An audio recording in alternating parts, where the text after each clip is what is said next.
श्रीमान गार्ड आपका निरीक्षण के लिए हाजिर है।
నిజంగా చాలా అదృష్టం కింద భావిస్తున్నా. రోజు ఈ కార్యక్రమానికి నాతో పాటు ముఖ్య అతిథులుగా విచ్చేసిన మన డీసీపీ గారు హరీష్ కుమార్ గుప్తా గారికి, అదేవిధంగా నిత్యం ట్రాఫిక్కి సంబంధించి కానీ లా అండ్ ఆర్డర్కి సంబంధించింది కానీ అన్ని విషయాలని కూడా టెక్నాలజీని బేస్ చేసుకొని ఇక్కడ లా అండ్ ఆర్డర్ కంట్రోల్ చేయడంలో, అదేవిధంగా టెక్నాలజీని అడాప్ట్ చేయడంలో కూడా రాష్ట్రంలోనే ముందుండే మా సిపి గారు రాజశేఖర్ బాబు గారికి, అదేవిధంగా పెద్దలు గౌరవనీయులు అన్న ఎంపీ గారు చిండి గారికి, అదేవిధంగా అన్న ఎమ్మెల్యే గారు బొండ ఉమా గారికి, అదేవిధంగా పెద్దలు మన డీసీపీ కేవీసీ సరిత గారికి, డీసీపీ క్రైమ్ తిరుమలేశ్వర్ రెడ్డి గారికి, అదేవిధంగా డీసీపీ సిఎస్డబ్ల్యూ ఉదయరాణి గారికి, డీసీపీ ట్రాఫిక్ కృష్ణమూర్తి నాయుడు గారు, డీసీపీ ప్రసాద్ గారికి అందరికీ కూడా పేరు పేరున ధన్యవాదాలు. ఎస్పెషల్లీ ఈరోజు ఈ కార్యక్రమాన్ని ఇంత బాగా ఆర్గనైజ్ చేయడమే కాకుండా ఒక మోడల్ పోలీస్ స్టేషన్ని నాకు తెలిసి రాష్ట్రంలో ఇది ఫస్ట్ పోలీస్ స్టేషన్ అన్నమాట. అంటే మోడల్ పోలీస్ స్టేషన్స్ చాలా కట్టున్నారు, కానీ అన్నిటికీ మించి చాలా అంటే లోపలికి రాగానే ఏదో పోలీస్ స్టేషన్కి వచ్చాము మనకి సాధారణంగా ఒక ఫీల్ ఉంటుంది. హాస్పిటల్కి వెళ్ళేసరికి హాస్పిటల్ వాతావరణానికి సగం జబ్బులు ఇంకా ఎక్కువ అవుతాయి. మనకి పోలీస్ స్టేషన్కి వచ్చేసరికి కొన్ని పోలీస్ స్టేషన్లోకి వెళ్ళేసరికి మనకున్న బాధ ఇంకొంచెం రెట్టింపు అయ్యే పరిస్థితి ఉంటుంది, ఆ అట్మాస్ఫియర్ బట్టో లేకపోతే అక్కడున్న సర్కమ్స్టెన్సెస్ బట్టో. కానీ ఇక్కడికి వచ్చేసరికి నాకు ఒక కార్పొరేట్ ఆఫీస్లోకి వచ్చినంత ఫీలింగ్ కలిగింది. దట్స్ వై నేను అంత అప్రిషియేట్ చేస్తున్నాను. మీరు ఒక పోలీస్ స్టేషన్కి వచ్చేసరికి ముందు ఒక రిసెప్షను, తర్వాత ఒక ఎస్హెచ్ఓ రూము, తర్వాత ఒక జైలు సంబంధించిన అన్నీ కనిపిస్తుంటాయి రికార్డ్స్తో. కానీ ఇక్కడికి వచ్చేసరికి ఎవ్రీ టైంలో అంటే అక్కడే ఏఎస్ఐ కూర్చుంటారు, అక్కడే హెచ్సి కూర్చుంటారు, అక్కడే కానిస్టేబుల్ కూర్చుంటారు. ఇవన్నీ జరిగే పరిస్థితి నుంచి ఈరోజు సపరేట్గా దీనికి ఈ బిల్డింగ్లో హార్డ్లీ నేను ఇప్పుడే చూస్తున్నా 320 గజాల్లో దగ్గర 2,50,00,000 రూపాయలు పెట్టి ఒక beautiful building, beautiful police station కట్టారు. ఇందులో చూస్తే ప్రతి ఒక్కరికి కూడా ఆఖరికి హెడ్ కానిస్టేబుల్కి కూడా ఒక రూము, ఏఎస్ఐకి ఒక రూమ్, ఎస్ఐకి ఒక రూమ్, సిఐకి ఒక రూమ్, ఏఎస్పీకి కూడా ఒక ఏసీపీకి కూడా ఒక రూమ్ కూడా అలాట్ చేసి ముందుగానే, అంటే ఫర్దర్గా మనకు ఎక్స్పాండ్ చేస్తామేమో ముందుగానే ఊహించి ఒక రూమ్ ఏర్పాటు చేయటం. వీటన్నిటికీ మించి this is the first police station having gym. అంటే ఒక శారీరక వ్యాయామం కూడా, ఎప్పుడంటే పోలీసులకి మెంటల్ ప్రెషర్ ఉంటుందో ఆ మెంటల్ ప్రెషర్ని తట్టుకోవాలనుకుంటే కనుక ఫిజికల్ ఎక్సర్సైజ్ అవసరం అని చెప్పడానికి కూడా ఒక జిమ్ రూమ్ని ఏర్పాటు చేశారు. ఎస్పెషల్లీ ఆ ప్రెషర్ని తట్టుకోవడానికి ఒక యోగా రూమ్ ఏర్పాటు చేశారు. ఇంకో బ్యూటిఫుల్ థింగ్ ఏంటంటే వచ్చిన వాళ్ళు ఎవరైనా ఉమెన్కి సంబంధించి రిలేటెడ్ ఇష్యూస్లో వస్తే ఆ పిల్లలకి ఆడుకోవడానికి ఒక జోన్, ప్లేయింగ్ జోన్ కూడా ఏర్పాటు చేశారు. అంటే ఒక పోలీస్ స్టేషన్లో ఇన్ని ఫెసిలిటీస్ కల్పించి, అదే కాకుండా ఈరోజు ఇక్కడ చూస్తే నేరస్తులకి భయం కలిగేలా మీరు అబ్జర్వ్ చేసుకుంటే లాస్ట్ 1 ఇయర్లో నేను చాలా గర్వంగా చెప్తానండి. విజయవాడ సిటీలో ముఖ్యంగా సత్యనారాయణపురం పోలీస్ స్టేషన్ పరిధి ఎలా ఉంటుందంటే, ఒక పక్క రైల్వే స్టేషన్ అంటే డిఫరెంట్ ఏరియాస్ నుంచి వచ్చే వాళ్ళు ఉంటారు. కొంత ఈ గాంజా బ్యాచ్ ఉంటుందని ఒక రకమైన ఆలోచన, ఆ ఏరియాస్లోకి వెళ్తే నైట్ కూడా తిరగలేము అన్న ఒక ఫీలింగు. అదేవిధంగా ధర్నా చౌక్, ఎప్పుడు ఏ పార్టీ వాళ్ళు, ఎప్పుడు ఏ ఉద్యోగస్తులు, ఎప్పుడు ఎవరు ధర్నా చేస్తారో అది మానిటరింగ్ చేయటం. సో ఇటువంటి కొంచెం మనకు చెప్పాలంటే చాలా ఎక్కువగా హాట్స్పాట్స్ ఎక్కువగా ఉన్న ఏరియా ఇదంతా కూడా. సో ఈ ఏరియాలోని మనం మానిటరింగ్ చేయడం కానీ, మనకేంటంటే ఇన్విజిబుల్ పోలీసింగ్ చేయడం కూడా చాలా ఇంపార్టెంట్ అని చెప్పి సుమారుగా ఈ పరిధిలో దగ్గర 200 కెమెరాలు పెట్టారు. ఈ పోలీస్ స్టేషన్ పరిధిలో, ఈ పోలీస్ స్టేషన్ చుట్టూ కూడా ఒక 10 కెమెరాలు పెట్టారు.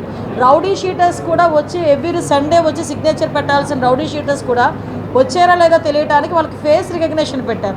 అంటే టెక్నాలజీని మోస్ట్లీ అడాప్ట్ చేసుకొని నేరాల నియంత్రణకి కూడా ఇక్కడ మనం చేసే పరిస్థితి కూడా కనిపిస్తూ ఉంది. నిజంగా చాలా అప్రిషియేట్ చేయాలి. ఈరోజు ఇప్పుడే అన్నారు విజయవాడ మా ఎంపీ గారు, ఎమ్మెల్యే గారు కూడా ఉన్నారు. ఇక్కడ మేజర్ ఏంటంటే విజయవాడ ప్రజలకి అవేర్నెస్ ఎక్కువ.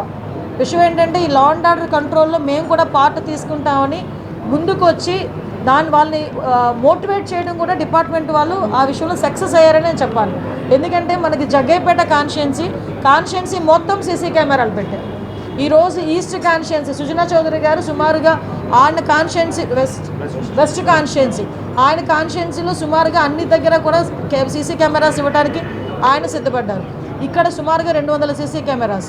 అంటే ఇంకొకటి ఏంటంటే ఇక్కడ కూడా మానిటరింగ్, ఇందాక నేను ఒక దగ్గర విన్నాను మన వాళ్ళు చెప్తా ఉంటే, ఈవెన్ మనకి ఎక్కడైనా లాక్ చేసిన హౌస్కి కూడా వాళ్ళు కెమెరా ఫిట్ చేసి ఆ మానిటరింగ్ కూడా ఇక్కడ పెట్టుకుంటున్నారు. అంటే దొంగతనాలు కూడా జరగకుండా మీరు అబ్జర్వ్ చేస్తే ఏ నేరం జరిగినా కూడా వితిన్ 24 అవర్స్లో పట్టుకోగలుగుతున్నారు పోలీస్ డిపార్ట్మెంట్. అంటే ఆ ఇన్విజిబుల్ పోలీసింగ్ ద్వారానే. ఈవెన్ డ్రోన్, వాళ్ళు ఉన్నా లేకపోయినా ఒక డ్రోన్ రోజు కూడా ఈ పరిధిలో తిరిగే పరిస్థితి కనిపిస్తూ ఉంది.